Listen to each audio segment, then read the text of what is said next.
Vous vous apprêtez à embarquer pour un épisode de la Retardis Experience, le podcast de découverte de la série Doctor Who. Allez, montez!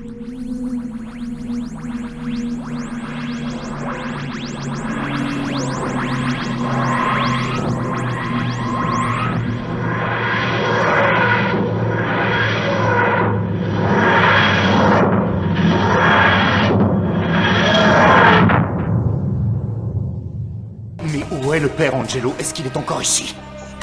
Le capitaine Reynolds a pris certaines mesures. Les portes d'entrée ne sont pas praticables. Pardonnez-moi, votre majesté, vous allez devoir sortir par la fenêtre.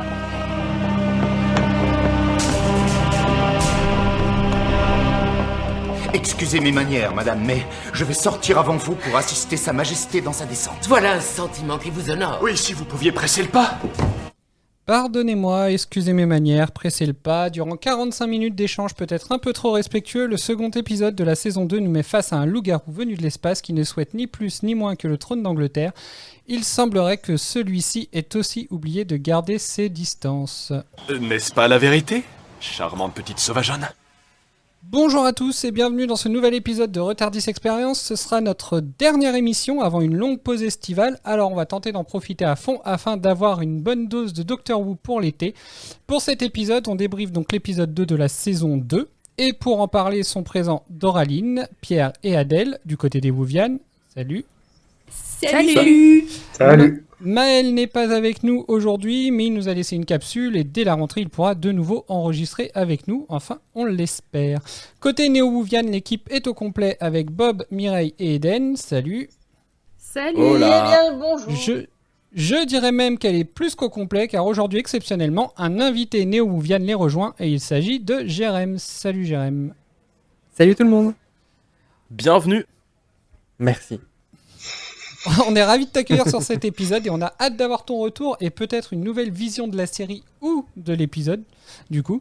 Avant de passer à la fiche technique de l'épisode et entrer dans le vif du sujet, on va te cuisiner un petit peu en te posant quelques petites questions pour que les auditeurs en sachent un petit peu plus sur toi. Déjà, tu vas te présenter un peu. Eh ben moi c'est Jérémy, je fais partie des Néo-Whovians grâce à vous, pardon. J'ai découvert la série en fait grâce à vous, grâce à toi Cédric qui m'a forcé un petit peu à regarder et à vous écouter. À croire que... Et c'est le podcast qui m'a fait aimer cette série. Je force tout le monde à écouter, à regarder Doctor Who. En fait. Tu t'arrêtes C'est ce que j'allais dire, ouais. C'est fou.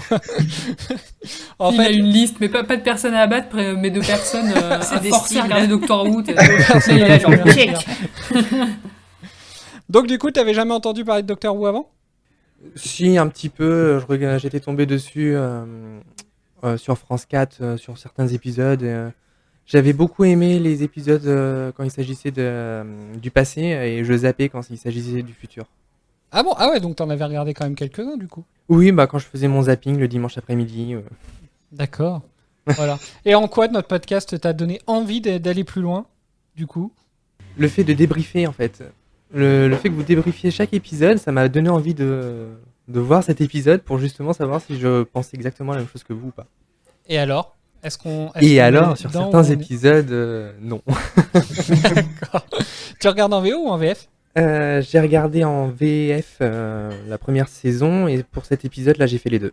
J'ai regardé VO et VF. D'accord. Bon, ça va alors. Jusqu'à maintenant, t'as pas trop l'impression de perdre ton temps quand même en regardant la série ? Pas du tout. Regarder une série juste pour écouter un podcast, bon, aussi qualitatif soit-il du coup. Non, franchement, la série, elle est géniale. J'ai vraiment accroché. Et encore plus là, sur les premiers épisodes de la saison 2.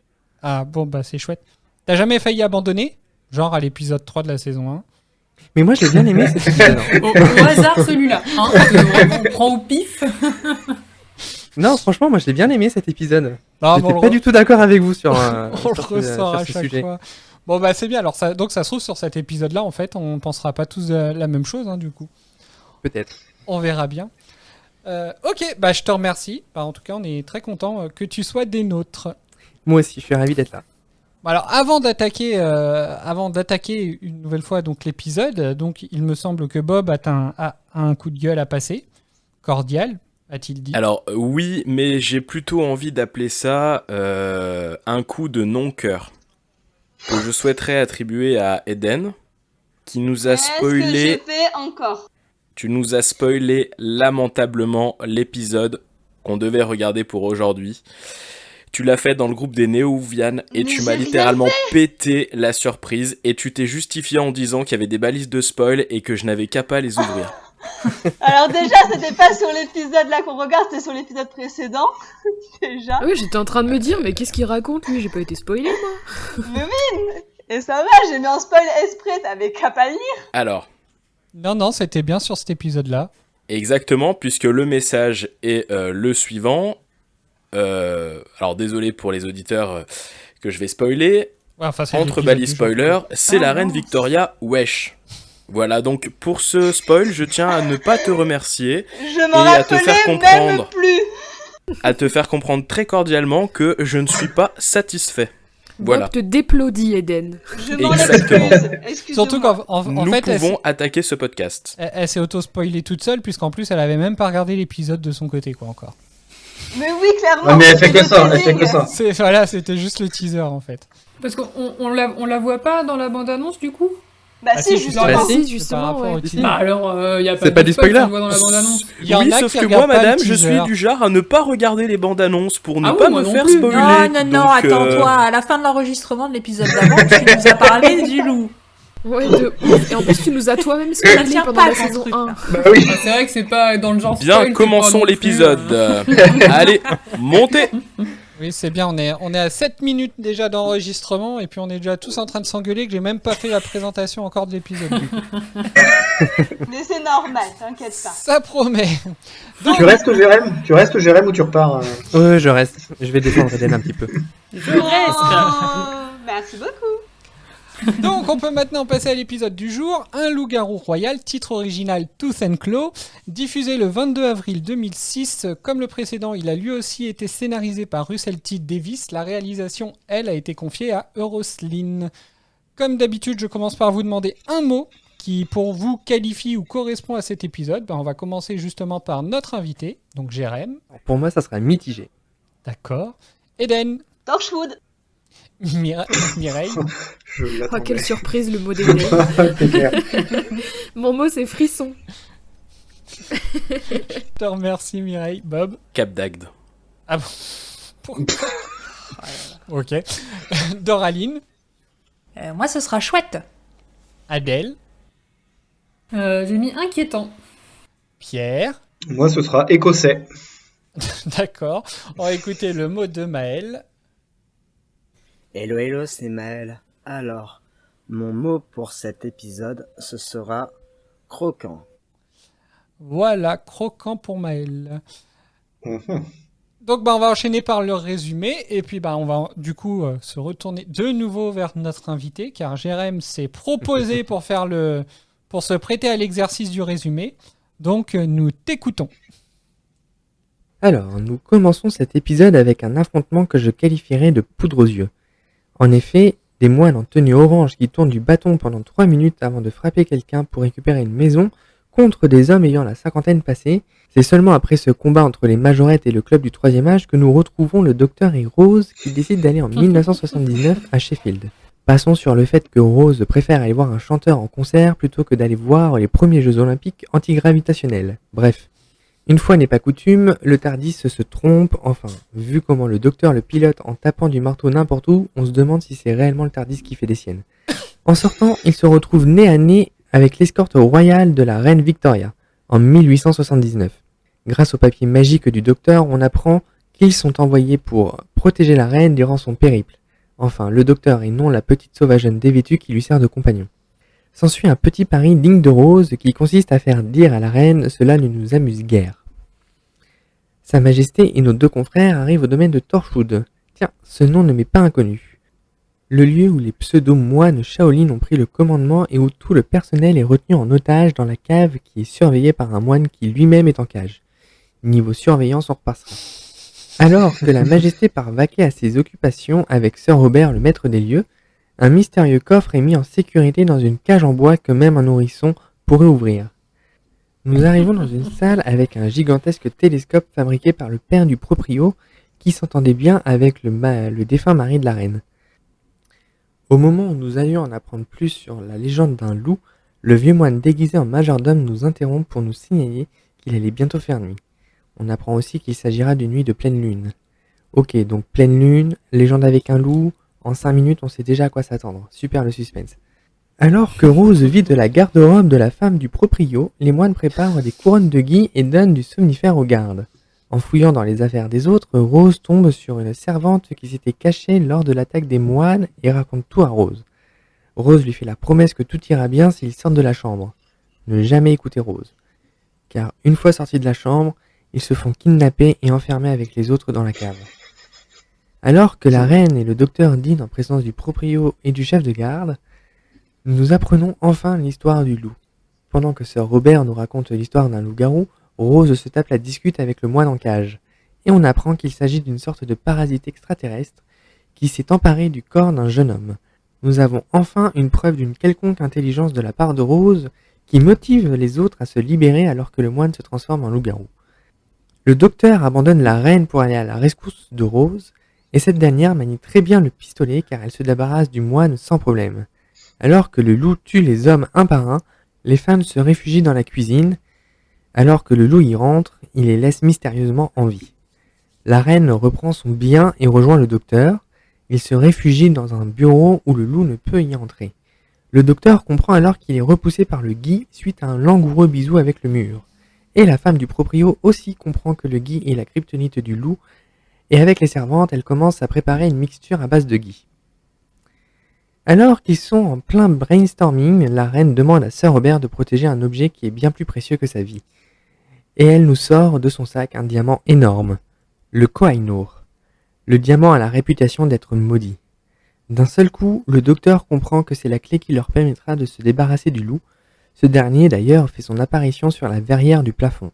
Nos héros prennent donc la fuite, mais Rose, qui est toujours la dernière, se fait rattraper par le loup, mais au grand désespoir de Frank, elle est sauvée par la femme du proprio qui lui lance son infusion de gui.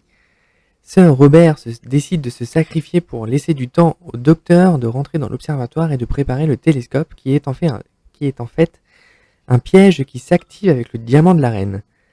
Le loup est capturé par la lumière et est tué. Alors que tout semble être réglé, la reine est blessée au poignet. Peut-être une coupure ou peut-être une morsure. Suspense. Le docteur et Rose se font adouber et par la même occasion bannir.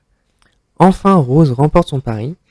Alors que le docteur et Rose retournent tranquillement en insinuant que la famille royale sont des loups-garous, la reine Victoria, tant qu'à elle, déclare que le domaine Torchwood deviendra un institut pour étudier ces choses étranges et les combattre. En gros, la zone 51 de la Grande-Bretagne. Voilà. Merci. Waouh. Félicitations. Merci.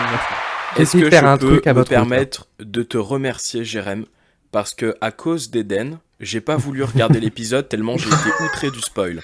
Et grâce à toi, je vais pouvoir suivre l'enregistrement de ce podcast en ayant l'impression de l'avoir vu. Grand merci. Qu'est-ce qu'il faut pas entendre? Non mais c'est ça. Bah la prochaine fois, je marquerai plus rien, j'enverrai des messages à Mireille en privé. Pour la peine. Ça me va. Et maintenant, on essaie de m'exclure de cette équipe. Bien. Alors, est-ce que vous avez quelque chose à tu le rajouter cherches, sur ce résumé? Oh bah non, c'était complet, hein. Ouais. Complet, Copieux, drôle, quoique efficace, digeste. bravo. Bon. Copieux quelques digestes, c'est ça. Eh ben merci. Du coup maintenant, alors votre ressenti par rapport à cet épisode, je vais commencer. Je vais te laisser reprendre ton souffle un petit peu, Jérém. Donc je vais demander à Eden pour commencer. J'ai trouvé l'épisode, bon, comme d'habitude, assez sympa. Rose m'a littéralement fait chier. J'avais envie de la taper tout le long de l'épisode. Même quand elle était, Mais à part ça, tout va enfermée. Ouais. D'accord. Mireille? Me voilà choquée par la violence d'Eden. J'ai bien apprécié l'épisode, il était sympa, je pense que je développerai plus dans le ressenti plus poussé, mais voilà, j'ai vraiment bien aimé, il y avait de la tension un petit peu tout au long de l'épisode, donc c'était vraiment sympa à regarder. D'accord. Bob? Tout à fait l'inverse d'Eden. Pour le coup, j'ai passé un super moment devant cet épisode et particulièrement devant le sarcasme prononcé de Rose. Merci. Donc Jérém. Moi je suis un peu mitigé, j'ai bien aimé mais à la fois j'ai été déçu du loup-garou. J'ai bien aimé le côté historique mais déçu du loup-garou.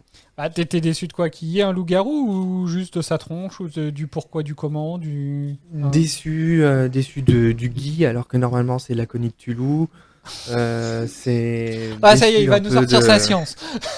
Ouais, moi je suis très science occulte et mythes et légendes et alors là le loup-garou il n'a rien à voir avec le mythe originel.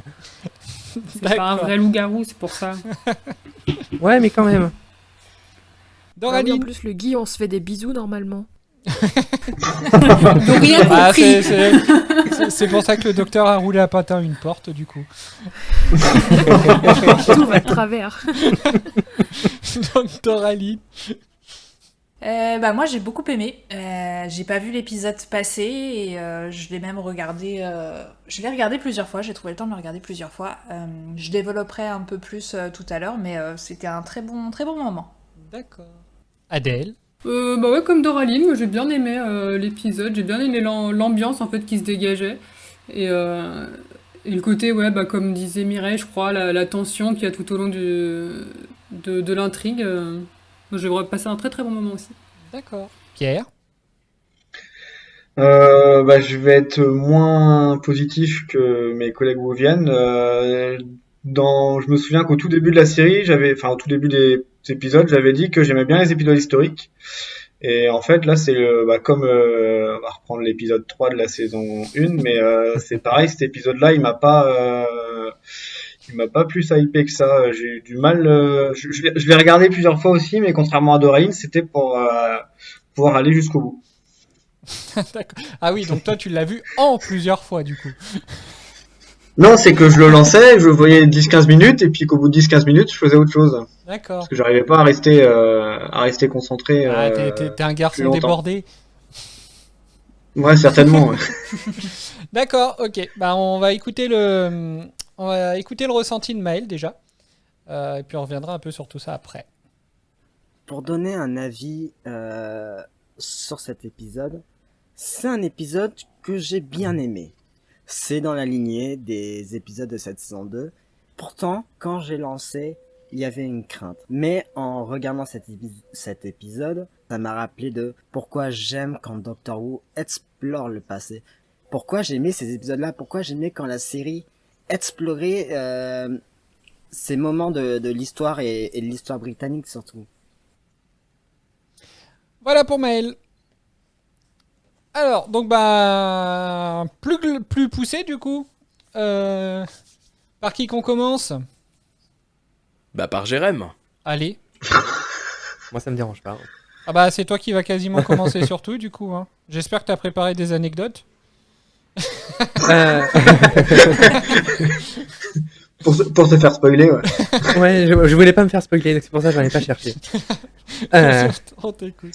Non, alors, plus poussé, j'ai bien aimé cet épisode. Vraiment, côté historique avec la reine Victoria, le diamant, c'était vraiment bien cherché, bien amené.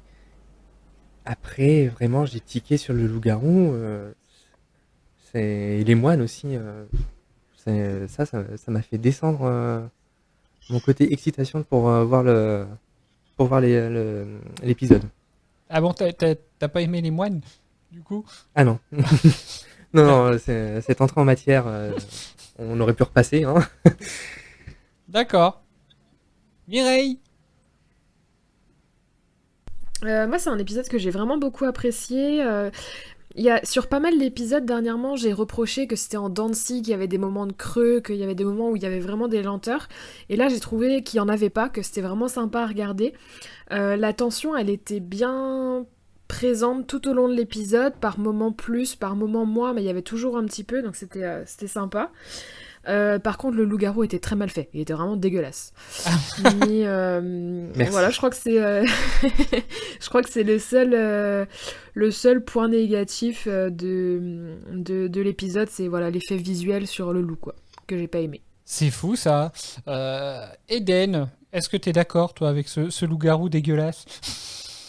Alors moi, il m'a pas plus choqué que ça. Après, Jérém qui s'y connaît dans tout ce qui est mythes et légendes, bah, ça forcément ça l'a fait tiquer. Moi, j'y connais pas plus que ça, donc forcément j'ai moins relevé.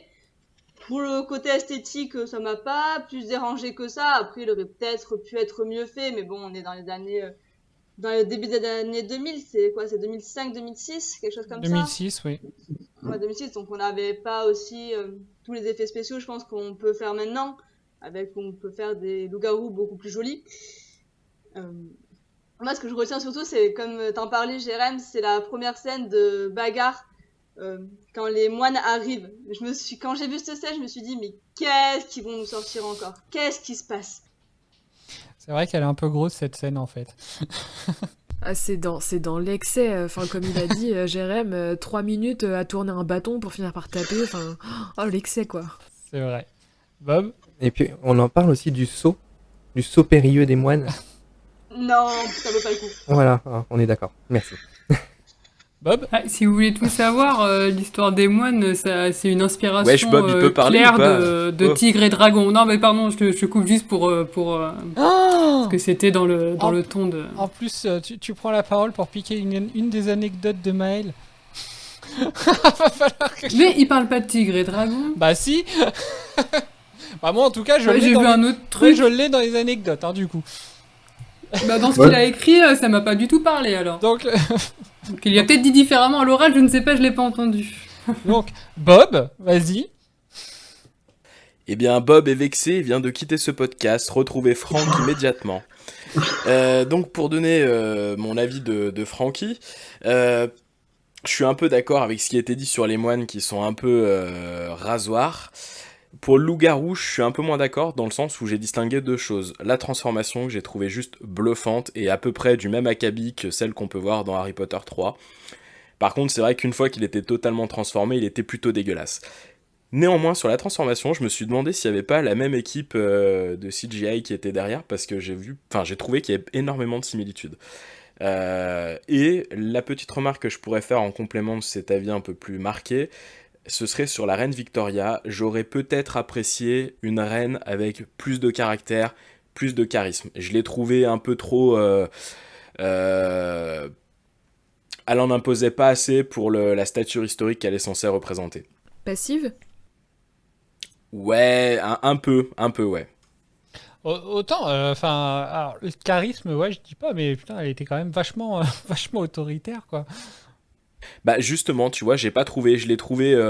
elle manquait de leadership naturel, un leadership qu'on nous a toujours vendu dans les récits historiques sur la reine Victoria, et j'ai pas retrouvé ça, et ça m'a un peu chagriné, mais ça reste quand même un très bon épisode. Encore une fois, j'ai passé un super moment, et particulièrement, ce qui est très surprenant, avec Rose et le docteur, où c'est que j'ai trouvé leur alchimie excellente. C'est vrai qu'avec moi de mon côté, je connaissais pas du tout l'histoire, enfin je la connais toujours pas, hein, je connais pas du tout l'histoire de la reine Victoria, donc c'est vrai que j'avais aucune possibilité, on va dire, moi, de savoir à quel genre de personnage m'attendre, du coup. Donc je peux comprendre votre point de vue.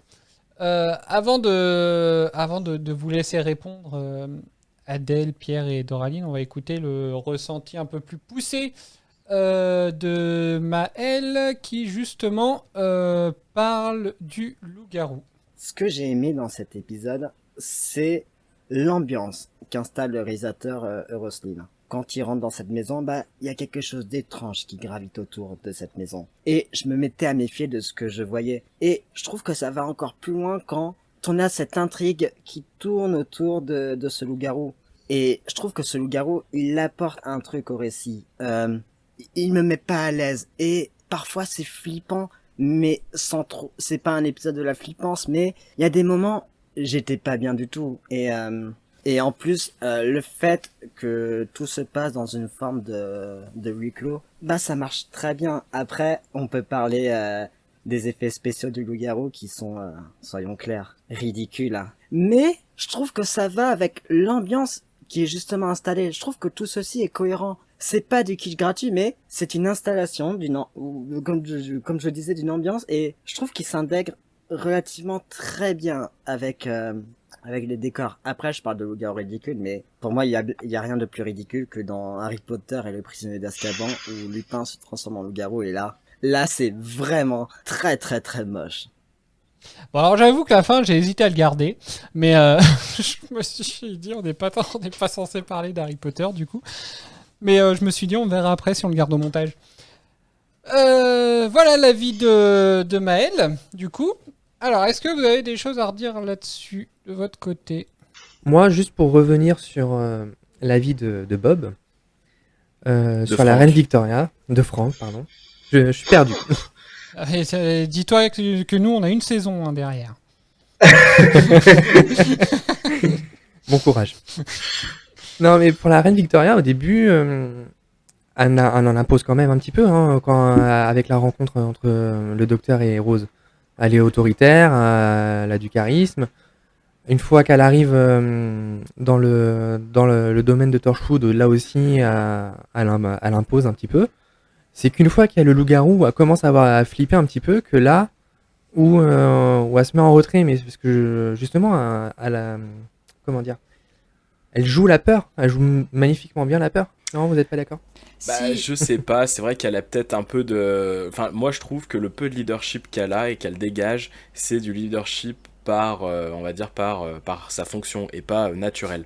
Et typiquement, pour ceux qui connaissent la série Disjointed, ou Disjoint, je sais pas comment ça se prononce, l'actrice Ruth, je sais plus quoi, je l'aurais trouvée mais excellente dans ce rôle.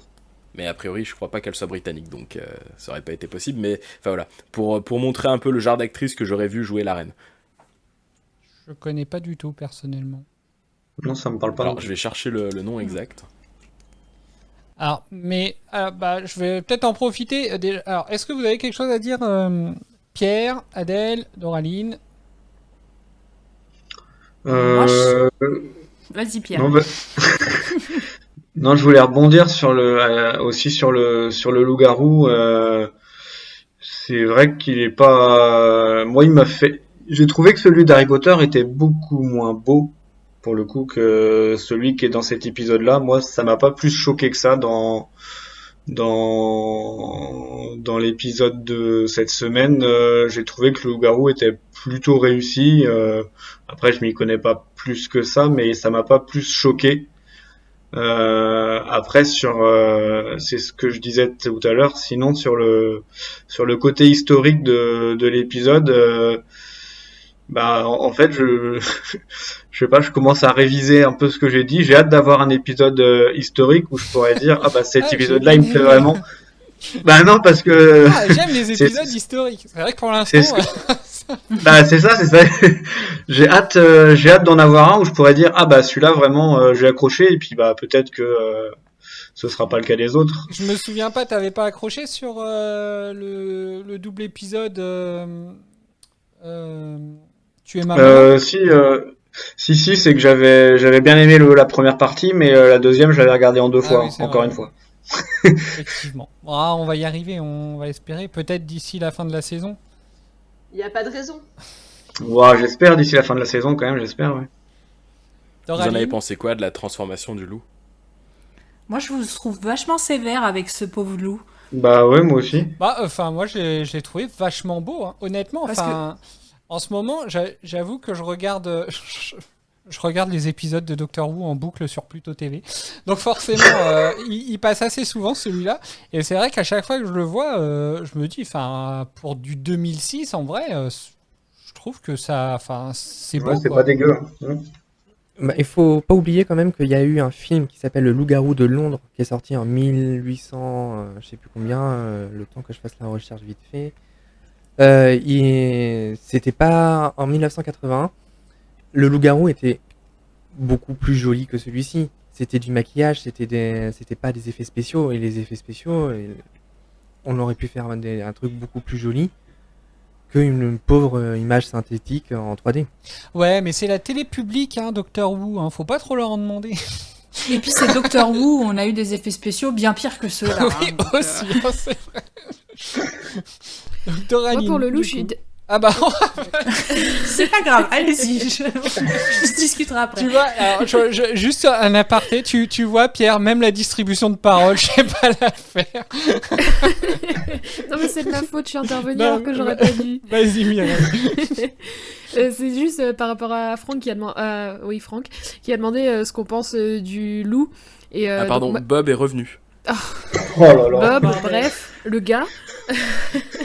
Je le trouve très moche, mais par contre, je suis d'accord avec toi, la transformation, elle est vraiment bien faite. Visuellement, la transformation, elle est vraiment bien. C'est après que je le trouve vraiment laid et mal fait, quoi. Ouais. Et moi, je confirme ce que dit Mireille. La transformation est assez cool, mais c'est plus quand on le voit après où ça aurait peut-être pu être mieux fait. Vas-y, Doraline. C'est ton moment. C'est ce que je voulais dire déjà. Non, moi j'aurais bien aimé revenir sur ce que Jérémy a dit à propos de la reine Victoria, parce que je suis relativement d'accord avec lui. Je la trouve assez bien dans son rôle. Elle a des mimiques sévères, un air assez autoritaire. Et tu as dit, Jérém, que justement elle laissait de côté un peu cet air autoritaire quand elle commençait à avoir peur. Et moi j'ai aimé que justement elle s'entête pas à jouer la reine. Quelqu'un de bien cantonné dans son rôle qui justement va tenir tête au docteur en lui disant non, fais comme moi j'ai envie. J'ai aimé justement qu'elle ait peur et qu'elle se laisse un peu porter par ces deux invités qui en savent plus qu'elle sur ce qui se passait, quoi. Voilà. Merci. Vous pouvez parler, c'est bon, hein, j'ai fini. Adèle. Non, j'ai pas grand chose à rajouter à ce qui a été dit. D'accord. Alors, du coup, Voilà. ça me donne envie de passer un premier extrait qui, je trouve, met bien en valeur peut-être ce côté de la reine Victoria qui commence à être très stricte, mais qui petit à petit s'ouvre un petit peu. Et enfin, on va écouter, c'est le passage du dîner. Hop, on écoute. Votre compagne implore votre pardon. Elle est retardée par des soucis vestimentaires. Oh, ça ne fait rien, je lui garde un peu de jambon. Cette petite sauvageonne le mangerait peut-être tout cru. Très bien vu, madame. Très spirituel. Un tantinet spirituel peut-être bien. Je sais que vous avez rarement l'occasion de dîner avec moi, capitaine, mais sachez garder vos distances. Je ne vous demande pas de commentaires. Vous êtes à ma table, sachez que c'est déjà un honneur. Oui, madame, je vous prie de m'excuser. Maintenant, c'est à vous, Sir Robert. Allons, monsieur, votre promesse de raconter un conte cauchemardesque. Oui, en effet.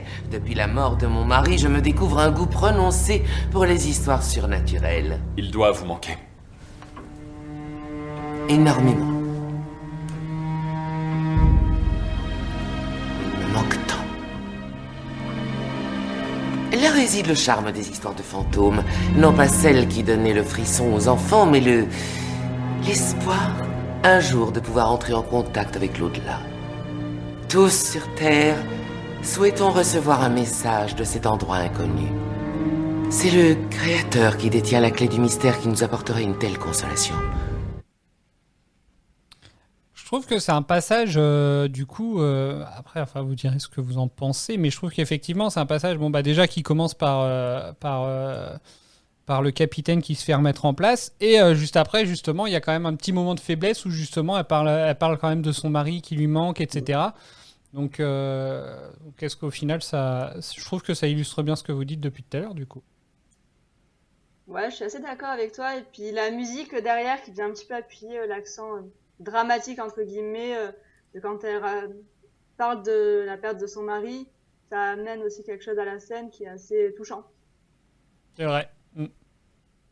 Moi j'ai bien aimé son regard aussi, à ce moment-là. Elle avait une expression dans le regard qui voulait tout dire, on voyait le manque de son mari. Après, justement, est-ce que du coup, elle se retrouve, parce que c'est un peu ça le cœur, j'ai envie de dire, de l'histoire. Elle se retrouve un peu dans un endroit où son mari aimait être. Elle fait un voyage qu'elle fait tous les ans, alors que d'habitude c'était lui qui le faisait. Donc en gros, elle est un peu sur les traces de son mari, en fait. Et est-ce que c'est pas ça aussi qui fait que elle se retrouve finalement dans une situation où elle est peut-être un peu moins autoritaire, un peu plus fragile, un peu plus par rapport au personnage, je veux dire. Peut-être. On sait depuis, je me rappelle plus, on sait depuis combien de temps il est décédé, son mari? Ça se passe en quelle année? 79. Son mari, c'était qui son mari? Albert. C'était le prince Albert de Ah, mais il est mort il y a pas Saxe-Cobourg-Gotha. longtemps, lui. Il est mort en 1861, le 14 décembre 1861, au château de Windsor. Ah, ça faisait quand même 18 ans. Windsor. Je sais pas le prononcer. Ça me fait rire ce que t'as dit, Cédric, parce que la première fois dans l'épisode, quand j'ai entendu Prince Albert, j'ai vraiment bugué en mode attends, c'est à l'époque, là, il y a un problème. Donc, bah, du coup, 18 ans avant. Ouais.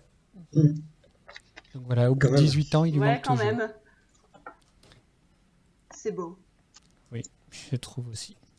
Et il y a un truc que je sais pas, c'est tous les ans, elle faisait depuis la mort de son mari, elle faisait ce voyage. Bah, si j'ai bien compris, oui, c'est un pèlerinage un peu annuel. C'est ce qu'elle explique au moment justement où elle montre le diamant. Elle explique que tous les ans, elle l'emmène se faire chez les joailliers royaux pour justement le faire tailler, quoi. Non? Ouais, c'est ce que j'ai compris aussi. Ok. Donc voilà, du coup. Bah justement, Maël avait un ressenti aussi sur la reine, donc bah du coup, on va l'écouter. Second point que j'ai beaucoup aimé avec cet épisode, c'est ce qui se passe avec la reine Victoria. Déjà, quand j'entends la reine Victoria, bah c'est waouh, c'est un grand nom de l'histoire britannique. C'est une reine qui a eu un long règne, si ma mémoire ne fait pas défaut. Et ouais, j'étais dans le même état que Rose au moment où elle va rencontrer cette icône en fait. Ce grand nom. Et je trouve que avec ce nom, bah on est à fond dans cette époque victorienne, ce qui fait que ça j'ai bien aimé. Ça c'est pour le côté historique, mais par rapport à l'épisode, bah je trouve que la reine Victoria, elle a un intérêt à être présente dans cet épisode. Je la trouve mystérieuse. Je me demande, mais qu'est-ce qu'elle raconte en fait? Et tout ce qu'elle raconte en fait, c'est, on nous suppose des choses, mais j'arrive pas à me placer face à ce qu'elle est dans ce qu'on voit. Et ouais, c'était passionnant. Et pareil, que ce soit elle, que ce soit le loup-garou, que ce soit tous les personnages qui gravitent autour de cet épisode, bah c'est une proposition. Et cette proposition-là, elle me plaît complètement, et c'est un épisode qui était vraiment savoureux. J'ai passé un super moment, et je trouve que intelligemment on explore plutôt bien la relation entre le docteur de David Tennant et Rose, même si dans le jeu il y a quand même un écart entre David Tennant et Billie Piper, mais ça on en a beaucoup parlé. Voilà. Bah au final, il a pas vu que la reine Victoria, du coup, hein, il a un peu tout balancé. Croquant, savoureux, Maël avait faim. Alors, donc du coup, est-ce que vous avez des choses pour rebondir là-dessus? C'est vrai que là, la reine, du coup, on en a pas mal parlé. Moi, je suis d'accord avec Maëlle, elle est assez mystérieuse dans son comportement aussi. Au début, elle a des moments touchants, comme on vient de voir, puis elle a des moments où elle est reconnaissante envers le docteur quand il la sauve, et puis après, elle l'adoube, elle le bannit. Après, elle veut monter Torchwood pour se protéger du coup de ce qu'elle a vu. Donc c'est vrai qu'elle est un peu mystérieuse sur plusieurs aspects comme ça, de changement entre guillemets de comportement. D'accord. Ouais, elle est assez ambivalente en vrai, c'est... Mais bon, ça lui donne un peu de cachet. Bah après, c'est la situation peut-être aussi qui fait... Enfin voilà, hein, comme tu dis, à un moment, enfin voilà, elle se retrouve un peu à avoir peur et tout. Enfin voilà, hein, peut-être que c'est ça qui change son comportement, puisqu'après justement, au final, à la fin de l'épisode, elle se retrouve quand même à se remettre, on va dire, dans son rang, à les bannir, parce que justement, pour elle, tout ce qu'ils ont vécu, en fait, c'est à cause du docteur, alors qu'au final, c'est juste que si elle s'en est sortie, c'est grâce au docteur. Mais quelle ingrate. Donc voilà, du coup. Pour info, j'ai retrouvé le nom de l'actrice dont je parlais tout à l'heure, c'est Kathy Bates. Ruth, c'est son nom de personnage dans Disjointed. Et c'est une actrice américaine, donc de toute façon, elle n'aurait pas pu l'incarner. Donc c'est nul et non avenu. Kathy Bates, donc, qui a joué dans Misery, qui a joué dans Titanic. Oui, tout à fait, c'est ça, oui, tout à fait. D'accord. Ah oui, je viens de faire le lien, ouais, Misery, t'as raison, tout à fait. Bah, effectivement, c'est vrai qu'elle aurait elle aurait bien eu la carrure pour le faire. Elle fait des Tu rôles vois, assez, cette dame, parce qu'elle est quand même d'un certain âge, donc pour avoir un peu de respect, cette dame, je trouve qu'elle a un certain leadership naturel qui, à mon sens, aurait mieux collé à l'interprétation de la reine Victoria, mais c'est très subjectif. Je suis d'accord. Alors, bah, au final, il finissait son ressenti par on va dire La relation entre le docteur et Rose. Je te remercie. Donc, il finissait l'enregistrement par la relation entre le docteur et Rose. Qu'est-ce que vous en avez pensé ? Parce que l'air de rien, on en est toujours au début. Hein. C'est que la troisième aventure, on va dire la deuxième vraie aventure, puisque la première, on va dire, il était pas là tout le temps, lui. Donc, est-ce que pour vous, ça match toujours ? Est-ce que ça match ? Est-ce que ça commence à matcher ? De plus en plus, même. Ouais, je suis d'accord, ça match bien. Ça match Ouais. très bien, même. Très bien, c'est vrai qu'on voit la complicité qui s'installe et tout, qu'on voyait pas avant, et ça fait plaisir. Sur le chemin aller et le chemin retour du domaine, on voit vraiment cette complicité où ils sont en train de déconner. Rose lance un pari et ils sont là à se toucher, à rigoler ensemble. On voit vraiment qu'il y a une alchimie entre eux. Le passage que j'aime bien, c'est au moment où au moment où le docteur arrive au sous-sol et qu'elle lui dit mais où est-ce que vous étiez ? Ça m'a éclaté en fait qu'elle l'engueule comme ça du coup. Mais alors, ce passage-là, il me fait penser beaucoup à Nemo. C'est con, hein. Je vois la tête d'Adèle et j'ai bien entendu, il a dit Nemo. Oui, j'ai bien dit Nemo parce qu'en fait, J'avoue que je m'attendais pas à ça. mais c'est en fait à cause du passage où ils sont tous enchaînés au sous-sol et Rose en fait encourage tout le monde à tirer en même temps en fait. Ça me fait vachement penser au nage droit devant toi de Dory. Du coup. Donc voilà, c'est pour ça que ça me fait penser à Nemo. Merci Cédric, je me sentais seule depuis que j'avais comparé les Totally Spies à Doctor Who. Donc Tu vois. me sentir mal. On y aura tous droit, Excuse-moi, je suis mais sûr. tu peux pas comparer un Pixar non plus avec une vulgaire série animée de télévision bis, quoi. Pardon. Je te trouve dur avec les Totally Spies quand même. Je ne répondrai pas à cet affront mal avenu. Surtout qu'ils vont faire une nouvelle saison. C'est pas vrai, sérieux ? Sérieux, ouais. Mais non. Quelle info ce soir. Restons sur Doctor Who, du coup. T'aurais dû garder ça pour les anecdotes. Le truc a rien à voir. Donc voilà. Mais c'est vrai que oui, si ce passage il me fait rire parce que voilà, au moment où tout le monde doit tirer, ça me fait penser au passage où tous les poissons doivent nager bien vers le fond tous ensemble pour faire vaciller le bateau pour pouvoir s'échapper du filet du coup. Voilà. L'union fait la force. Voilà, donc au final, qu'est-ce que vous auriez à redire de plus sur justement, du coup, sur le contexte, sur les personnages ?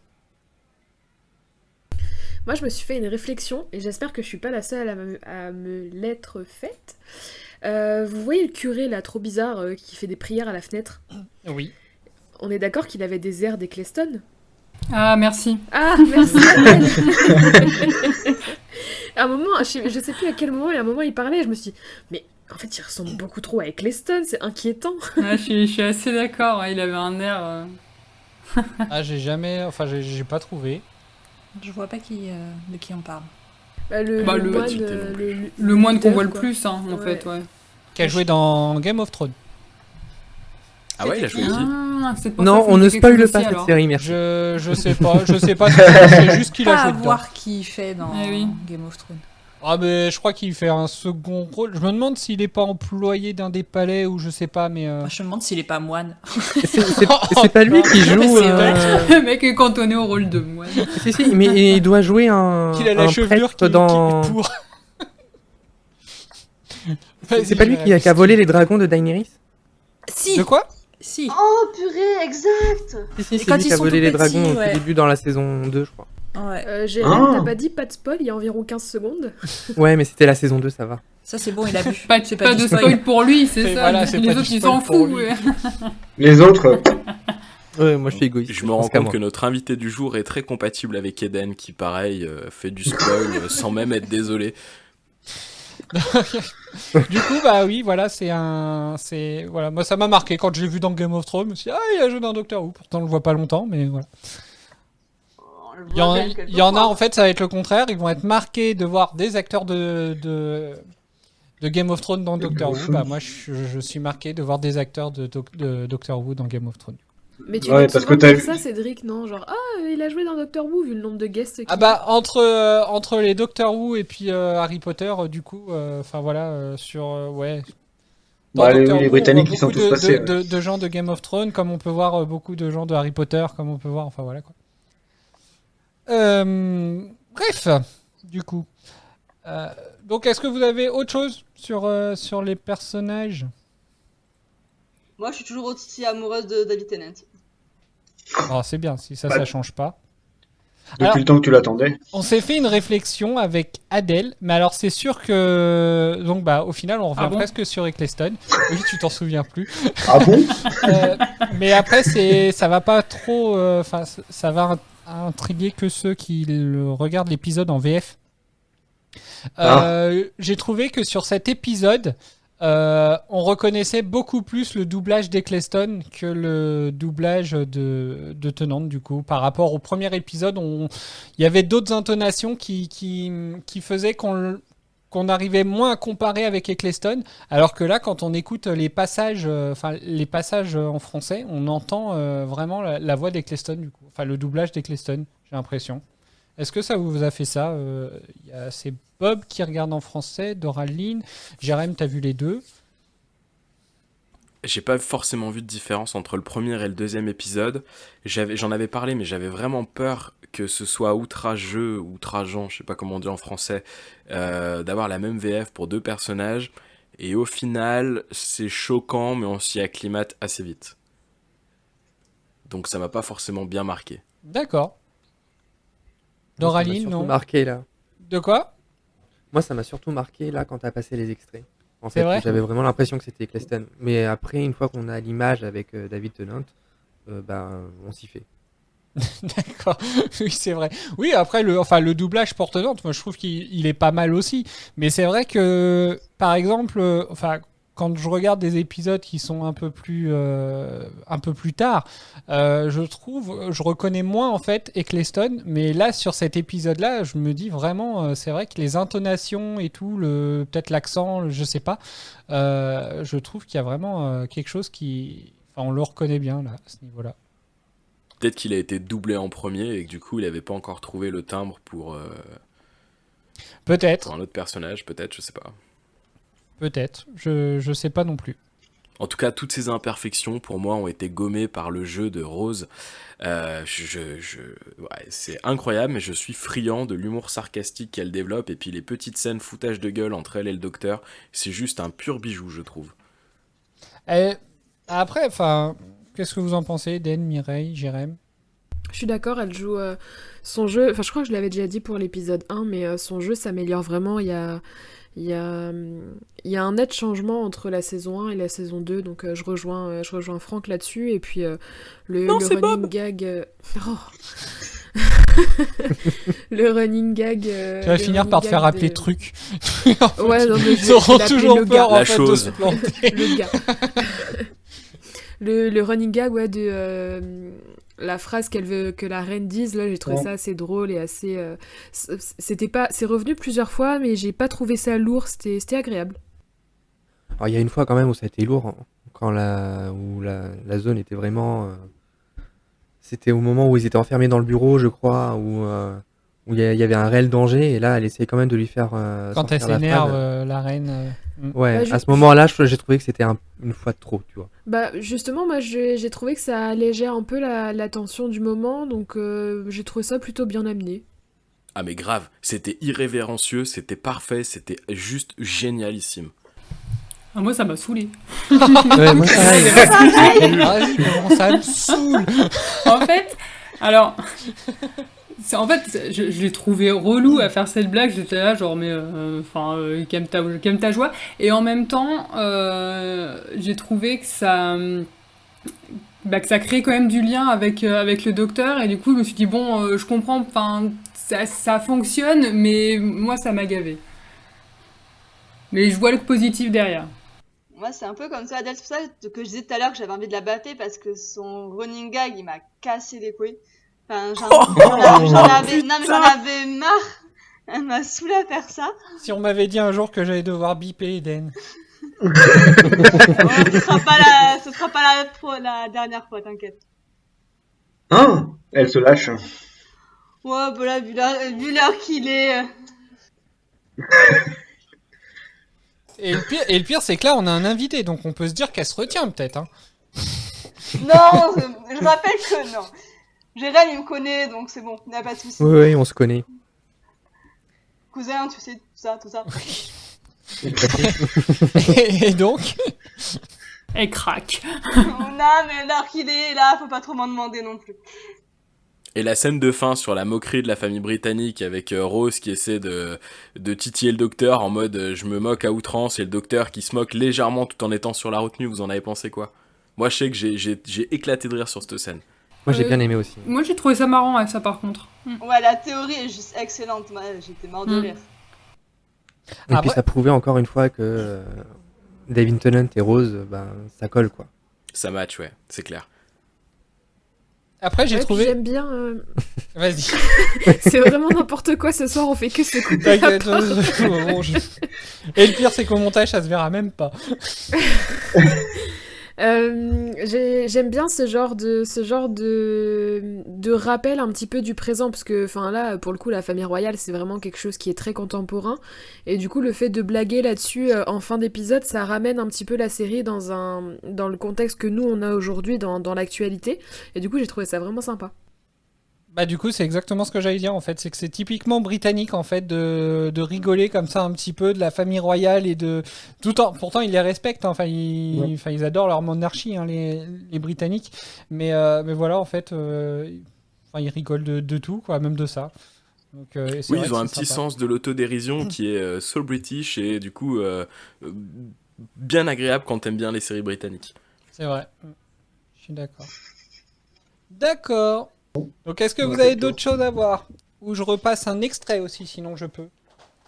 Moi, je veux juste rendre hommage à Robert qui s'est sacrifié, qui était pourtant un bon personnage que j'ai bien aimé. Ah, Sir Robert. J'étais en train de me dire, ce passage. de qui? C'est qui Robert? Bah c'est Robert, c'est Robert, c'est pas qui c'est. Non mais ce passage, il a bien vu que les balles ça ne faisait rien au loup, et il pense vraiment l'arrêter avec une toute petite épée. Non, moi j'ai bien aimé ce passage, au contraire, parce que. Enfin, j'ai bien aimé le personnage dans sa globalité, mais là, sur ce passage-là, précisément, justement, c'est ça que j'ai trouvé peut-être pas beau, mais sympa en tout cas, c'est qu'il sait très bien que ça l'arrêtera pas, mais il donne sa vie pour le ralentir.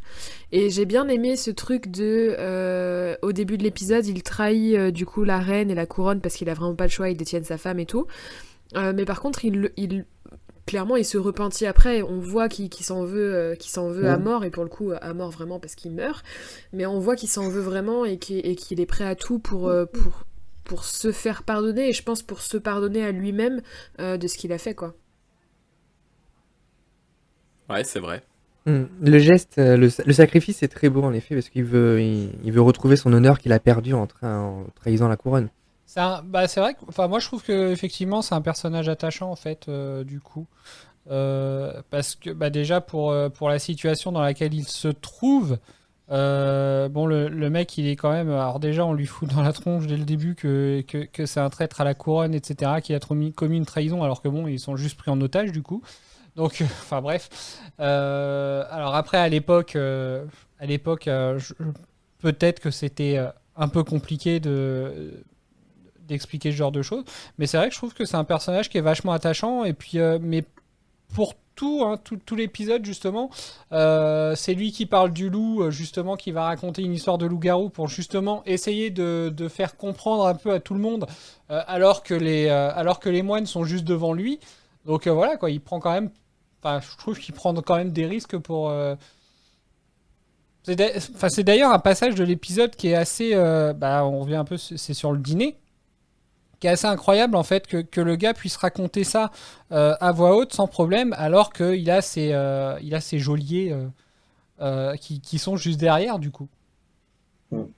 Après, faut pas oublier que la reine et le docteur, ils lui ont un peu harcelé pour qu'il raconte ça, justement. Oui, mais justement, s'ils lui ont dit qu'il le raconterait, c'est que, enfin, s'ils en ont parlé au début, il me semble que ça venait de lui, du coup, quand il a fait visiter un peu toute la maison, puis qu'il a montré le télescope. C'est là. Après, tout ça, il n'était pas obligé de le montrer, il me semble. Hein. Non, la toute première fois on a entendu parler du loup, c'est la reine qui dit au docteur quand ils sont dans la campagne là que il paraît qu'il y a des loups qui rôdent ici. Et elle était déjà au courant de la légende du loup, la reine. D'accord. Avant même que Sir Robert commence à en parler. Et je crois même que c'est la reine qui commence à en parler et qui demande justement à Sir Robert un peu plus d'explications. Et au moment où il allait commencer à faire des explications, c'est là où le moine l'interrompt. Ok, bon bah, peut-être. Ouais, c'est bien, hein, il connaît mieux l'épisode que moi du coup.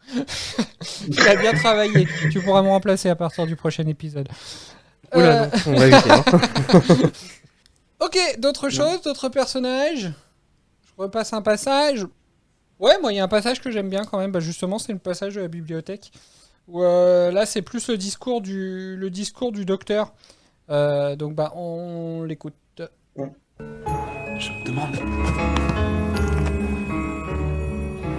C'est assez visqueux, il a badigeonné le bois avec de l'huile de gui, un vernis. Quelle intelligence, votre père! Je l'adore de plus en plus. C'est fort le gui, c'est plein de lectine et de viscotoxine. Et le loup est allergique à ça? On croit qu'il l'est. Les moines ont besoin d'avoir un contrôle sur le loup. Peut-être qu'ils l'ont entraîné à réagir à certaines choses. Quoi qu'il en soit, cette créature ne va pas abandonner, docteur. Nous ne possédons à ce jour aucune arme. Oh, votre père ne vous a pas transmis tout son savoir. Vous êtes désagréable, docteur. Je n'ai pas pu m'en empêcher. Vous voulez des armes? Nous sommes dans une bibliothèque. Quelle meilleure arme que celle des mots? Dans cette pièce, vous avez un véritable arsenal. Armez-vous alors. Est-ce que vous avez souvenir sur justement, alors je suis désolé, je reviens encore sur Eccleston du coup. Est-ce que vous avez souvenir d'Eccleston de parler de livres comme ça, d'être vachement axé justement lecture, livres, les mots. Non. Non. Non. Non. Oui, il a peut-être pas eu l'occasion, je sais pas. Il s'est pas trouvé dans une bibliothèque, dommage. Il a pas eu l'occasion de bouquiner. Alors qu'il a rencontré Charles Dickens quand même. C'est vrai. Mais il lui a dit qu'il était fan quand même, donc oui, ça veut dire qu'il lit déjà. On a un indice, il lit. C'est vrai. Oh putain, je viens de découvrir quelque chose. Quoi? La voix d'Eccleston en français, c'est la voix de James dans Pokémon. Ah, peut-être. Je me demande si je l'avais pas dit. Ah oui, c'est vrai, oui, effectivement, oui. De la Team Rocket. Ouais, moi j'étais en train de chercher Pierre, mais oui, c'est James, c'est l'autre. Oh my god.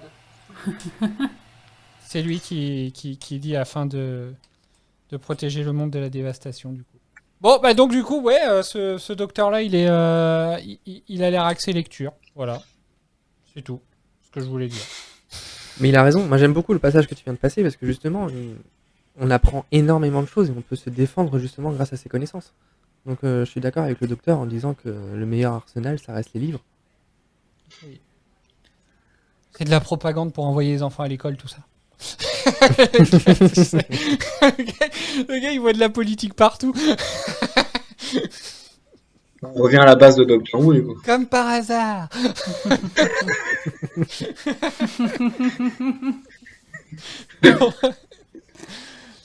Voilà, c'est tout.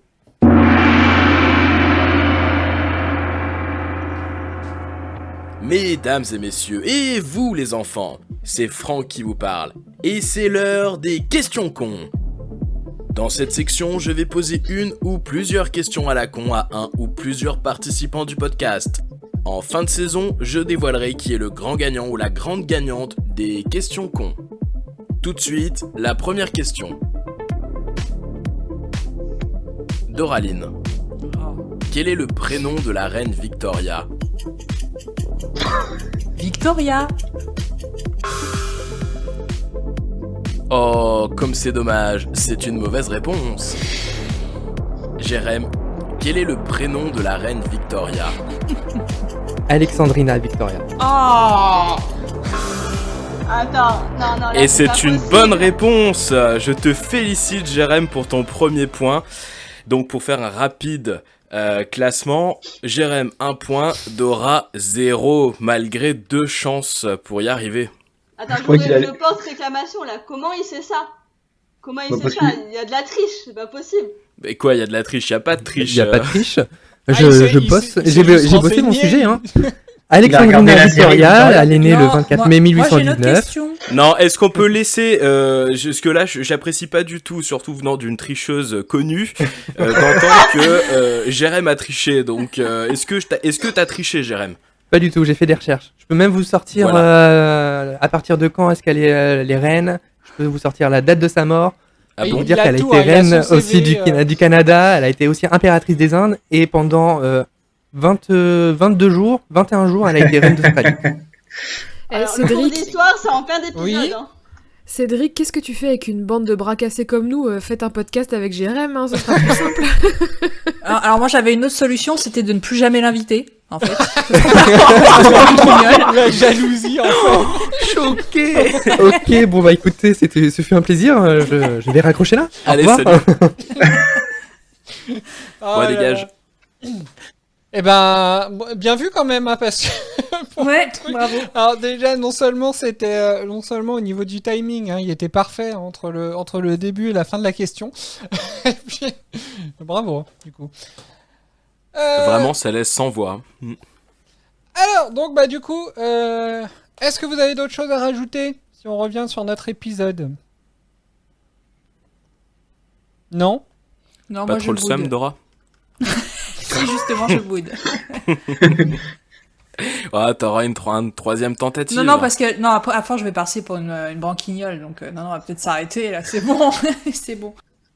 Bon, alors, si, donc, du coup, alors, on va quand même revenir là-dessus. Je suis désolé, pourtant j'ai même coupé des passages de la capsule de Maël où justement il reparlait de ce fameux épisode. Du coup, on se retrouve sur le premier épisode historique avec un protagoniste qui est donc la reine Victoria, donc une célébrité, une personne qui a fait l'histoire. Du coup, est-ce que au final vous trouvez que, enfin voilà, par rapport à l'épisode 3 donc de la saison 1, est-ce que, enfin, vous trouvez quand même qu'il y a une meilleure, Oui. même si là on revient quand même sur du clairement fantastique, voilà, un loup-garou, etc. Enfin voilà, on apprend, à part le petit cours du docteur qui nous explique un petit peu l'histoire de la reine, on n'a pas de, je suppose que ce qui se passe dans l'épisode n'est jamais arrivé. Donc voilà, est-ce que vous trouvez que c'est quand même mieux utilisé? Oui, clairement. Oui, Bah, rien qu'avec aussi. le diamant. tout à fait. Le diamant, il a réellement existé, il a réellement appartenu à la reine Victoria et le prince Albert, son mari, a réellement fait chaque année des trajets pour le retailler parce qu'il ne le trouvait pas parfait. Moi, c'est même pas forcément pour le diamant, c'est comment dire, toute la stature un peu de la couronne au-delà de la reine Victoria. Je reviens à ce que je disais tout à l'heure, le Sir Robert qui se sacrifie parce qu'il s'en veut d'avoir trahi la reine et par extension la couronne. Ça aurait pas été pareil si ça avait été simplement une autrice ou une poétesse britannique de ce siècle-là. Donc je pense que ça apporte vraiment quelque chose, son autorité, et ça met en contraste aussi ce que disait Franck / Bob / le gars tout à l'heure, par rapport à un peu j'allais dire l'insolence, mais la nonchalance de Rose par rapport justement au fait qu'elle est en face d'une reine et que pourtant bah, elle est sarcastique et elle vanne un peu, quoi. Ouais, je suis d'accord avec Mireille. En fait, si ça avait été Jean-Jacques, eh ben, Je recherchais le nom, je te remercie. Voilà, c'est ça. C'était pas la même histoire si c'était Jean-Jacques. C'est sûr que Jean-Jacques, on lui aurait fait moins de courbettes pour le coup. Et puis des Jean-Jacques avec des couronnes, j'en connais pas beaucoup. Hein.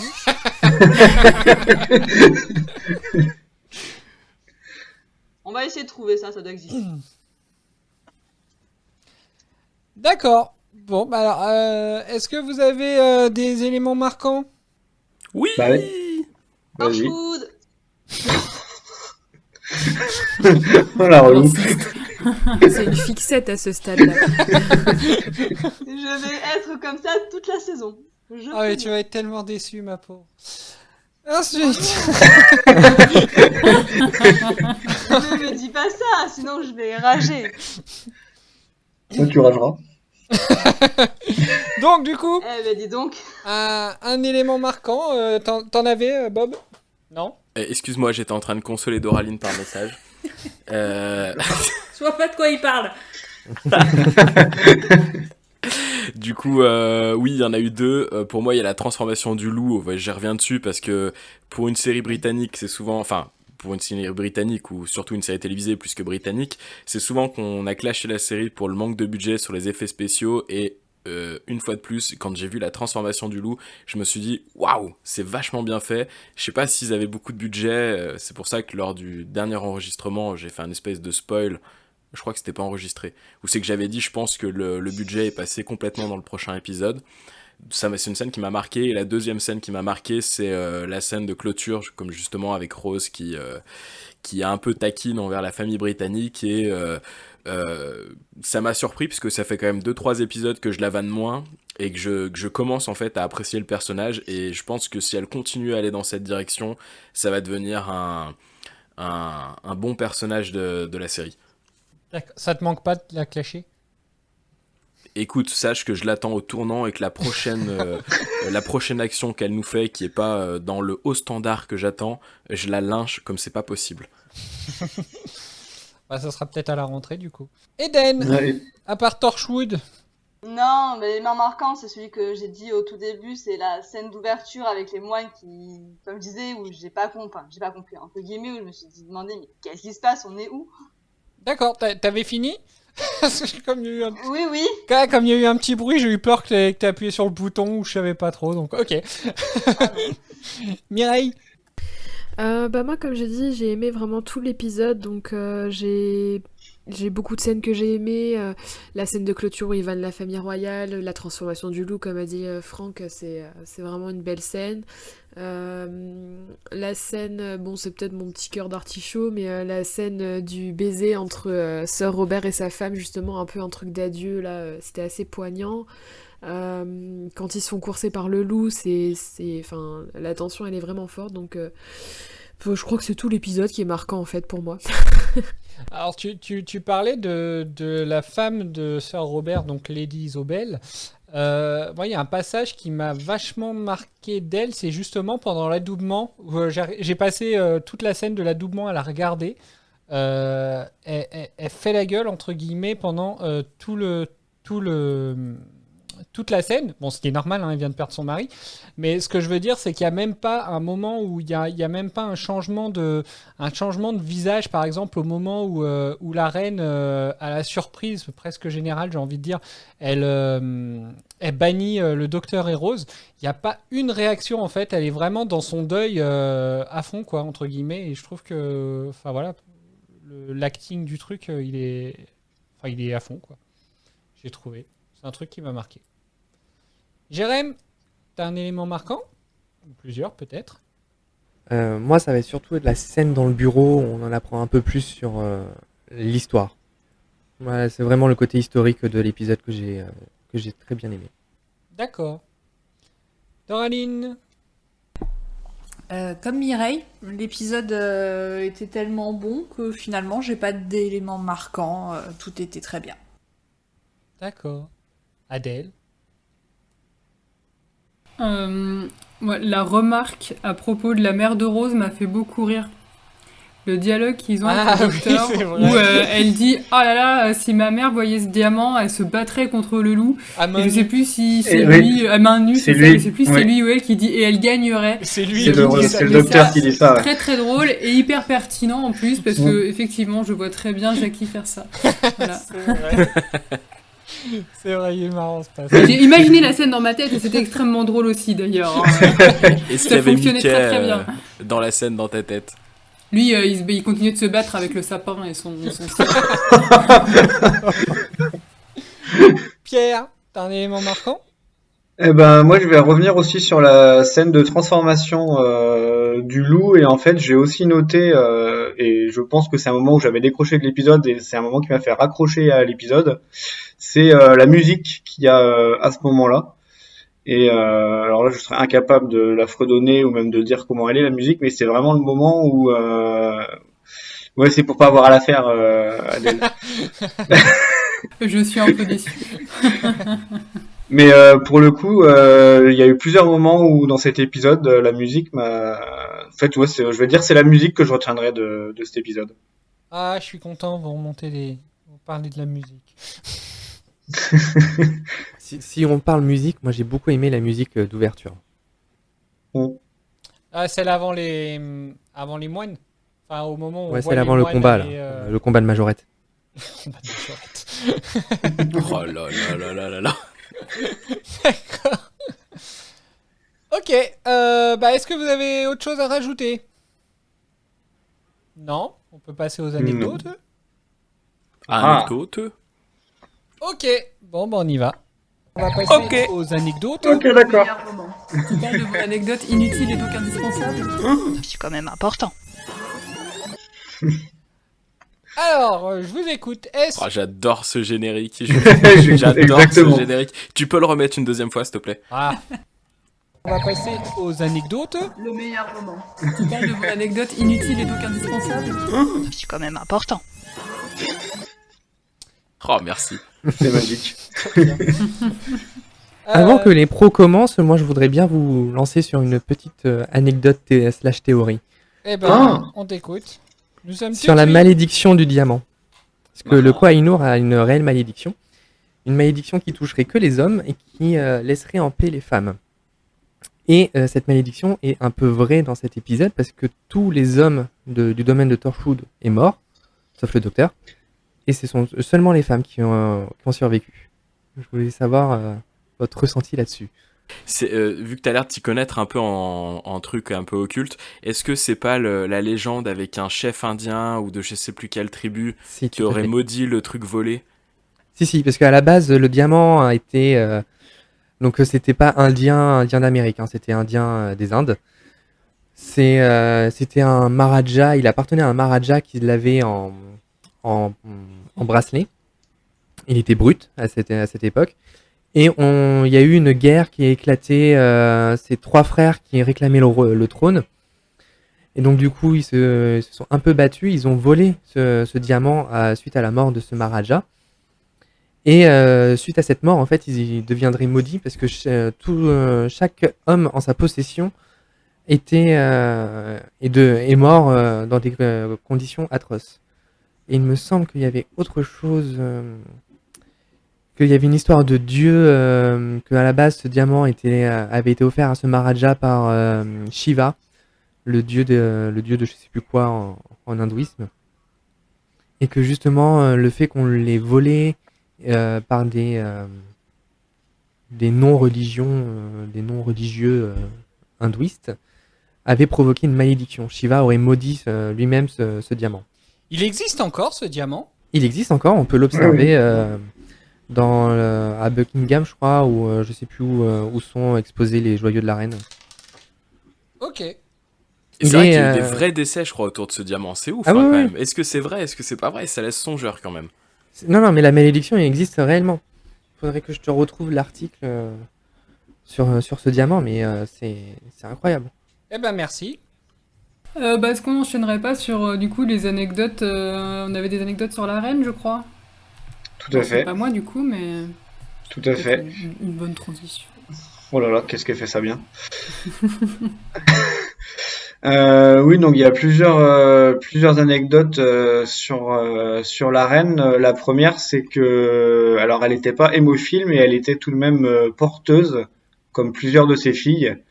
Et il y a eu notamment l'un de ses fils, le prince Léopold, qui l'était et qui est mort d'une hémorragie cérébrale. Et en fait, alors ça je l'ai appris du coup, mais en raison d'un dysfonctionnement de la maladie génétique, les victimes sont presque tout le temps les hommes et les porteuses sont des femmes. Donc c'est assez bizarre. Mais après, je m'y connais pas plus que ça. Sinon, je sais que Cédric a adoré le dire, mais le titre anglais de l'épisode, Tooth and Claw, donc c'est dents et griffes, ça fait référence à une strophe du poème préféré de la reine Victoria.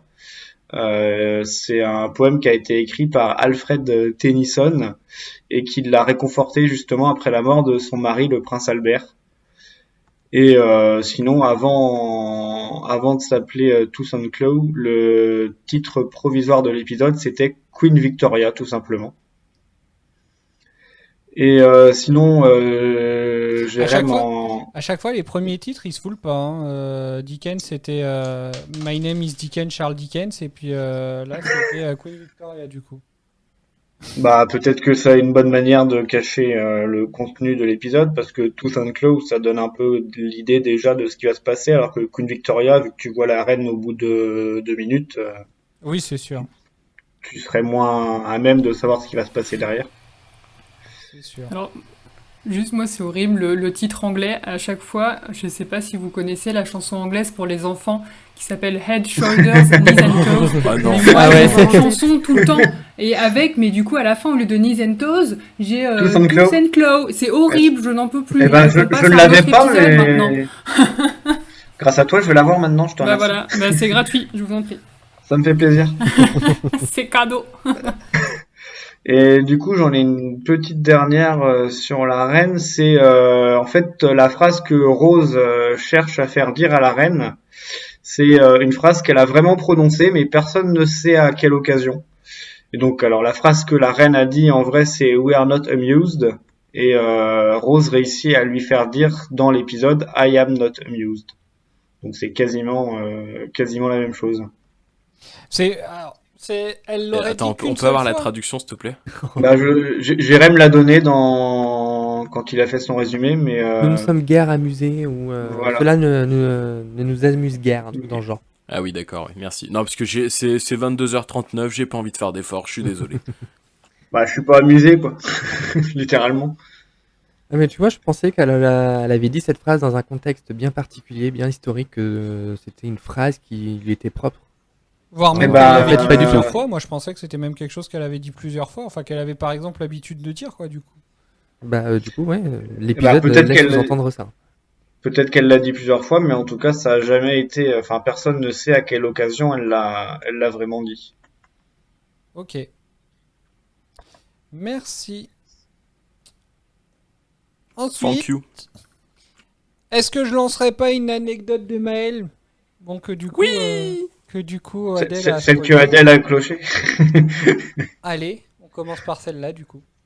Place aux anecdotes. Alors, la première anecdote, c'est qu'au début de l'épisode, on voit des moines guerriers. Et ces moines guerriers, quand ils se battent, bah, c'est une inspiration à un film de sabre et d'épée chinois, réalisé par Ang Lee dans les années 2000, qui s'appelle Tigre et Dragon. Et c'est vrai que quand je les vois, je me suis tout de suite dit que, putain, ça sent le Woody Appian, ce qui est le terme qu'on utilise pour ce genre de film. Et si c'est ça, ce serait génial. Et c'est ce qui s'est passé, donc je trouve que ça apporte pas grand chose, mais d'un point de vue artistique, c'est sympathique. Voilà pour la première. Je passerai la suivante un peu plus tard. Mhm. Donc, au suivant. Et bah du coup je vais enchaîner avec des petites anecdotes sur le scénario et sur le tournage. On a failli ne pas avoir ces magnifiques scènes de moines se battant dans les airs, puisque Rhys L.T. Davis avait d'abord développé un scénario qui se déroulait au palais de Buckingham et qui impliquait un insecte extraterrestre pénétrant dans les yeux de la reine Victoria. Voilà, et au final, ça n'a pas plu à l'équipe de production parce que c'était pas ce qu'ils avaient prévu et le scénario a été rejeté. Donc, est-ce que ça aurait été mieux ou pas? Je ne sais pas. Ce que vous en pensez, vous? Ah non, ça aurait été dégueulasse. Complètement. Oh, ça aurait été marrant. Je pense que ça aurait pu être marrant, ouais. Ah non, Ça aurait pu être moins barbant en tout cas. Dès que ça touche aux yeux, c'est pas possible. Ouais, Les j'avoue, effets ça peut-être un peu spéciaux sont dégueu, exactement ouais, pareils. visuellement, ouais. Et ensuite, une anecdote un peu sympa, mignonne. Les actrices Michelle Duncan, qui joue Lady Isobel, et Jamie Sives, je sais pas comment on dit, qui joue le Captain Reynolds, ne pouvaient pas participer au travail de première lecture, donc qui consiste en fait donc tous les acteurs se réunissent pour lire une première fois le script. Donc comme ils n'étaient pas là, il a été demandé aux parents de David Tennant de jouer ces deux rôles parce qu'ils étaient justement là en visite, en visite des lieux de tournage, vu qu'ils sont eux-mêmes écossais. Ils étaient ravis qu'on leur propose, et ils ont même visiblement été choqués qu'on ne leur donne pas finalement le rôle en fin de compte pour de vrai. Voilà. Et je crois que David Tennant leur a répondu qu'il fallait qu'ils redescendent sur Terre quand même un petit peu. Voilà. J'aime ce genre d'anecdote. Sympa. Du coup, on va faire un petit point accent à présent. Donc, lorsque le docteur se fait passer pour un médecin écossais, David Tennant parle en fait avec son propre accent. C'est la première et la seule fois où il le fera dans Doctor Who. Et au passage, il prétend s'appeler Dr. James McCrimmon. Et en fait, il emprunte le nom d'un compagnon du second docteur, écossais lui aussi. Et au départ, le docteur et Rose étaient tous les deux censés simuler des accents écossais et les perdre au fil de l'épisode. Et en fait, Rose a un accent horrible, et du coup, ça a mis fin au gag. Ils l'ont pas fait. Tellement elle n'arrivait pas à le faire. Est-ce que c'est pour ça qu'ils ont fait un accent, comment ça s'appelle? Un accent un peu de campagnarde? L'accent forcé qu'elle fait dans un moment. J'ai pas écouté en VO, donc je sais pas ce que ça donne. Bah justement, il y a une scène au début où Rose force son accent, et du coup le docteur lui dit bah non mais laisse tomber quoi. Ouais, j'ai beaucoup aimé cette scène. Mais même en VF, du coup, ils font un truc comme ça. Effectivement, elle parle un peu comme, je sais pas, une espèce de paysanne. Elle a un espèce d'accent chelou, et justement pour que lui puisse répondre, t'arrêtes ça tout de suite. C'est vrai. C'est drôle ces histoires d'accent, parce que du coup, dans l'épisode précédent, c'était Rose qui pouvait parler avec sa propre voix et son propre accent, et puis dans cet épisode-là, c'est David Tennant du coup. Ah bah quand même, je me suis dit, il va le dire. Bah ouais. Ensuite, bah je peux en donner une, et comme ça tu pourras caler celle de Maël la qui allait dernière de avec. Maël. Ok. En fait, donc Pauline Collins, c'est celle qui jouait la reine Victoria. C'est la première interprète féminine nommée aux Oscars à apparaître dans la série. Et en fait, il faut savoir que elle était déjà apparue dans Doctor Who en 1963. Donc au tout début de la série, elle a joué 40 ou 50 ans après à nouveau. Donc elle a joué dans la version classique de la série et dans la version de 2005. Oh, c'est trop drôle ça. Donc j'ai pas regardé, tiens, quand je me dis ça, je sais pas quel âge elle avait en 63, mais Elle est née en 40, donc elle avait 23 ans du coup. elle avait 23 ans, d'accord. Joli. Merci. Donc bah, je vais passer la dernière anecdote de Maël. La seconde anecdote, c'est que le loup-garou qu'on voit dans cet épisode est généré par ordinateur. Mais c'est pas ce qui était prévu. Pauline Collins, qui a interprété la reine Victoria dans cet épisode, a déclaré dans un communiqué de presse de la BBC que à la base, il devait y avoir 2 actrices pour faire la motion capture des mouvements du loup-garou. Sauf que ce qu'elles ont remarqué, c'est qu'il y avait des problèmes de suraction quand elles réagissaient simplement à un écran vert. Donc, ça montre bien qu'à cette époque, la technologie arrivait, on pouvait apercevoir des sortes d'évolutions dans le cinéma, mais on n'avait pas encore tous les outils afin de mieux les exploiter. Et donc, c'est pour ça qu'on a ce genre de résultats, et que l'ordinateur, ça a permis de faire des trucs solides en attendant de pouvoir mieux l'exploiter, parce que quand on voit maintenant tout ce qui concerne la motion capture, c'est carré, c'est quelque chose de très concret. On le voit dans Le Seigneur des Anneaux par exemple, ou dans la dernière trilogie de La Planète des Singes. Pourtant Le Seigneur des Anneaux, c'est pas sur la même époque que cette saison de Doctor Who. C'est même plus tôt, non? C'est un peu avant, C'est des années 2000. C'est 2001, je crois, le premier, non? Ouais, c'est ça. Et du coup, j'ai pas compris, dans Le Seigneur des Anneaux, c'est quoi? C'est du CGI ou c'est du motion capture? Motion capture. Ouais, tu vois, ouais, ça a 20 ans, du coup, la techno. Attends, le motion capture, c'est bien le truc avec... Oui, c'est ça, où t'as les picots sur toi et ça Ouais, prend c'est ça, compte du ouais. mouvement, Oui, ouais. c'est Gollum. Ok, bon bah du coup je vais enchaîner avec 2 anecdotes spéciales Rose. Donc à un moment du tournage, les cheveux de Rose ont malheureusement pris feu. C'est assez marrant quand on pense qu'à un moment donné dans l'épisode, quand le loup la rencontre pour la première fois sous sa forme humaine, il lui dit qu'il peut voir le loup en elle et qu'elle brûle comme le soleil. Alors du coup on sait pas si c'était avant ou après que ses cheveux aient brûlé, mais... Ça se trouve, ils l'ont rajouté dans le... Ça se trouve, ils l'ont rajouté dans le scénario. Ils ont modifié, ouais. Ils ont modifié le texte juste pour pouvoir dire ça. Ça se trouve, elle le savait même pas. Attends, ils se foutent de ma gueule, là, ou quoi? Puis la vanne. Et du coup, la deuxième anecdote concernant Rose, faut savoir que c'est la deuxième fois qu'une compagne du docteur est moquée d'être nue parce qu'elle porte très peu de vêtements. La première fois, c'était dans Doctor Who Ghost Light Part 1 en 1989. Voilà. Très bonne année d'ailleurs, au passage. Merci bien. Alors, attends, juste une question pour vous les connaisseurs. Quand ils disent qu'elle est nue, moi ça m'a beaucoup fait rire, mais je suis peut-être passé à côté de la vanne. Je pensais vraiment que c'était parce que sa tenue, on va dire, des années 2000 faisait vraiment très excentrique pour l'époque victorienne. Mais pas sur le fait qu'elle avait moins de vêtements et moins de couches qu'à l'époque. Du coup, on est sur quel registre? Bah justement quand ils veulent, quand elle est dans la maison pour mettre des tenues un peu plus habillées, je pense que c'est justement parce que alors il y a le fait que ce soit pas la même tenue d'époque, mais le fait qu'on voit certaines parties de son corps et que à l'époque victorienne, je pense pas que ce soit possible pour une femme d'être si peu habillée. Ouais, c'est ça, je pense que ce qui choque, c'est que ses bras et ses jambes soient dénudés et que ça dénote complètement avec les habits d'époque. Alors, ses jambes ne sont pas dénudées, hein. Elle a un espèce de collant legging noir. Il n'y a que ses bras qui sont dénudés, mais je pense que c'est le fait qu'on voit ses jambes. Qu'on voit ses jambes, ouais. Oui, on voit la forme quand même, je pense que c'est gênant. Ok, donc c'est vraiment le manque de couches, quoi. Ok. Et donc, pour terminer, tu voulais dire quelque chose, Cédric, ou tu... Je voulais corriger Pierre. Vas-y. Ah, vas-y. Ah, vas-y, corrige-moi. T'attends ça depuis une saison, alors vas-y. Non, mais c'est qu'en fait, t'expliquais tout à l'heure que donc Pauline Collins avait joué dans Doctor Who en 63, mais c'était en 67 du coup. Voilà. Ah. Moi aussi, je dis tellement de conneries que je me dis quand on dit des conneries et qu'on s'en rend compte avant la fin de l'émission, autant de les corriger parce que T'as à raison. force, on va passer Non, pour mais- des branquignoles.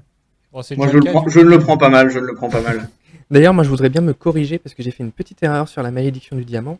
J'ai dit qu'on avait offert c'était Shiva qui avait offert le diamant, alors qu'en fait non. C'est le diamant qui a été découvert il y a plusieurs milliers d'années, qui a été offert au dieu Shiva, et un jour un homme a dérobé ce diamant qui ornait une statue à l'effigie de ce dieu. Et du coup, Shiva aurait foudroyé le voleur et maudit le diamant à tous les hommes qui tenteraient de se l'approprier. Il y a de quoi être vénère en même temps. Voilà, j'avais fait une petite inversion. Je comprends, elle avait un peu le seum, ça se comprend.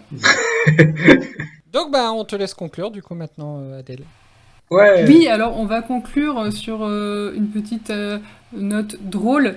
Saviez-vous que l'idée de cet épisode est issue de la réussite de l'épisode des morts inassouvis et donc de la volonté du showrunner Russell T Davies de faire un épisode historique une fois par an qui mettrait en scène une figure historique. Voilà. Et merci pour le spoil. Maintenant, on s'attend à avoir un épisode historique par saison. Super. Du coup, Non, un Comme épisode si tu ne historique. t'y attendais pas. Un épisode historique qui met en scène une figure historique. Il peut y avoir des épisodes historiques sans figure historique. Bon, on l'a déjà vu aussi. Et merci de rajouter encore plus de spoil au spoil. Bah non. Bon, je considère pas vraiment ça comme du spoil, perso, je m'y attendais. Je pense que sur chaque saison, on retrouvera des éléments communs, à savoir un épisode dans le futur, un épisode hors de la Terre, un épisode Un historique, épisode avec les Daleks. et un épisode avec les Daleks, exactement. D'accord. Merci. Donc, si vous avez rien d'autre à rajouter. Si j'ai un dernier truc à rajouter. Oui. Je suis véritablement outré du comportement de notre invité du jour qui a triché Sur la question à la con aussi, je lui retire son point, si bien que tout le monde est à 0 point aujourd'hui. C'est tout. Ah, je pensais que t'allais le donner à Doraline. Je pensais qu'il allait me refaire une question, moi. J'ai peur. Alors, quel est votre état d'esprit pour le prochain épisode que vous verrez du coup dans 2 mois? Ça va être long. Grave. Moi, je suis content de ne pas faire partie de votre équipe, que je suis que invité, parce que comme ça, cet été, je vais pouvoir avancer la saison. Pas bête, ça. Il va pas respecter le concept. Mireille? Effectivement, 2 mois, ça va être long. Pour ce qui est de l'état d'esprit, après, ça change pas. Toujours hâte de voir la suite. Après, bon, j'ai vu le teasing pour le prochain. On prend les mêmes et on recommence. Mais sinon, voilà, j'ai tenté de voir la suite. Pitié, me dis pas que c'est les Daleks.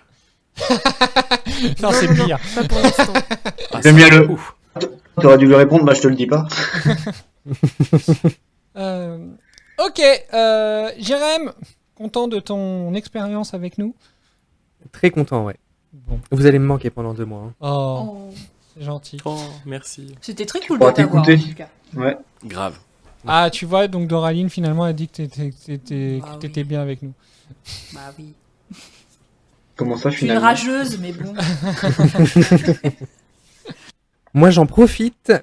Ouais. J'en profite juste un petit peu, parce que comme vous allez être absent pendant 2 mois, je fais un peu ma promo. Je lance un podcast Animagus qui va sortir normalement incessamment sous peu à la suite de cet épisode.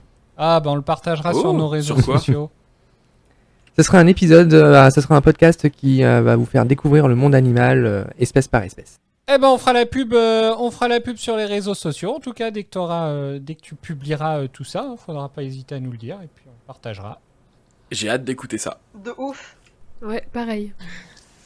Bon, très bien. On va se quitter là-dessus. Donc, pause estivale oblige. Nous nous retrouverons normalement au mois de septembre pour continuer cette saison 2. Et quoi de mieux pour attaquer une nouvelle saison d'enregistrement au mois de septembre que de retrouver le docteur et Rose qui font leur rentrée des classes dans une école dans laquelle les résultats sont anormalement élevés. N'hésitez pas à profiter de cette période pour parler de nous autour de vous. Quelques partages sur les réseaux sociaux pourraient être super sympas. En parlant des réseaux sociaux, nous sommes présents sur Facebook. Oui, on est vieux. Sur Twitter. Oui, on râle tout le temps. Et sur Instagram. Oui, on est beau uniquement en utilisant des filtres. N'hésitez pas à nous rejoindre et à nous faire part de vos retours sur les épisodes. De quoi? Ah, le bâtard. Profitez bien de cette période estivale pour prendre soin de vous et surtout pour prendre l'air. Portez-vous bien et à très vite. Salut. À bientôt. Salut.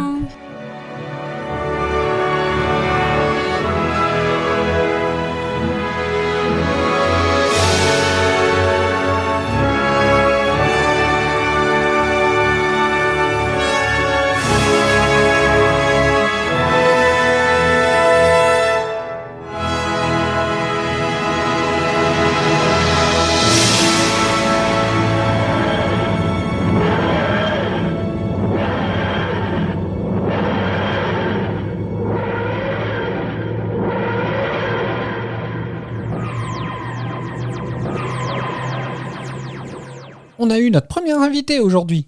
Et alors, est-ce que c'est un invité presque parfait ?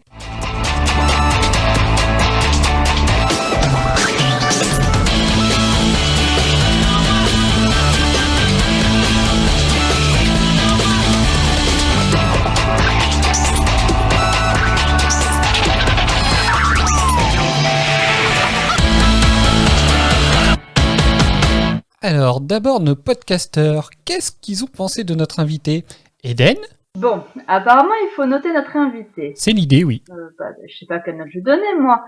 Il a quand même été bon, il nous a appris des trucs, Bah oui. il a été drôle, Effectivement. il m'a soutenu. Mais bon, c'est mon cousin, je peux pas non plus lui mettre une mauvaise note, quoi. Sinon, j'aurais plus de cadeaux à Noël. Merci Eden, mais Pierre et Mireille, qu'est-ce qu'ils en ont pensé du coup ? Moi je lui mets un 10 sur 10. Comme j'ai dit pendant l'épisode, super. Cédric aurait mieux fait de garder Jérém plutôt qu'une équipe de bras cassés comme nous. Oh, je suis pas d'accord avec toi, Mireille, ça mérite pas plus de 5. En plus, il a eu un point à la question con de Franck. Ah bah, Franchement, il aurait dû être fair play et faire la même erreur que Doraline. Au lieu de ça, il a voulu tirer la couverture à lui.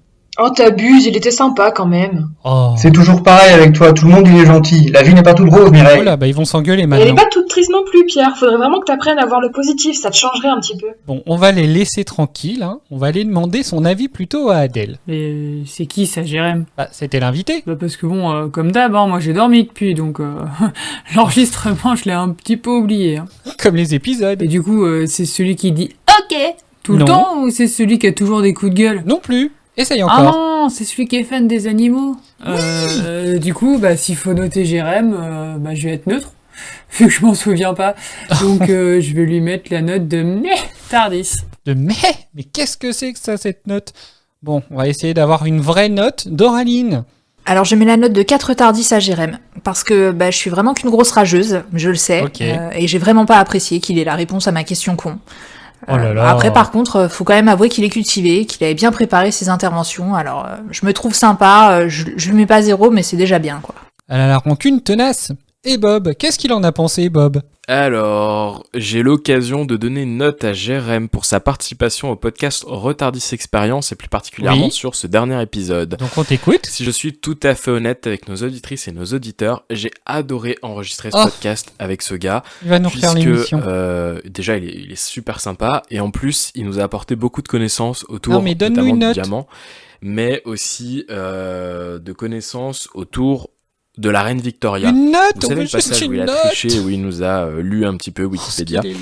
Ouais, c'était fort sympathique. Et du coup, bah pour Alors tout ça, pour ta sympathie, ta bonne Oui. humeur et tout, Jérém, je te mettrai la note de 3 sur 10. Oh, tout ça Alors, pour ça. certains vont crier au scandale, oui, tu viens de dire qu'il était génial, tu mets que 3 sur 10. Oui, j'ai pas envie qu'il nous vole la vedette et qu'il parte à ma place en convention. C'est tout. Bonne Oh soirée. là là. Je suis entouré d'une belle équipe d'escrocs tout de même. Alors, du coup, mais qu'est-ce qu'il en a pensé, notre invité? J'ai beaucoup aimé être invité à ce podcast. Je pense avoir plutôt bien réussi mon coup. Enfin, c'est facile de bien faire quand l'équipe est composée d'un schizophrène, de quelqu'un qui préfère les Totally Spies à Doctor Who, d'un mec qui aime un petit peu trop les apéros, Oh, il est et ceux gonflé, qui sont lui. forcés d'être là par Cédric. Mais bon, malgré tout ça, on les aime bien, et c'est pour ça qu'ils sont tant écoutés, non? Je reviendrai peut-être.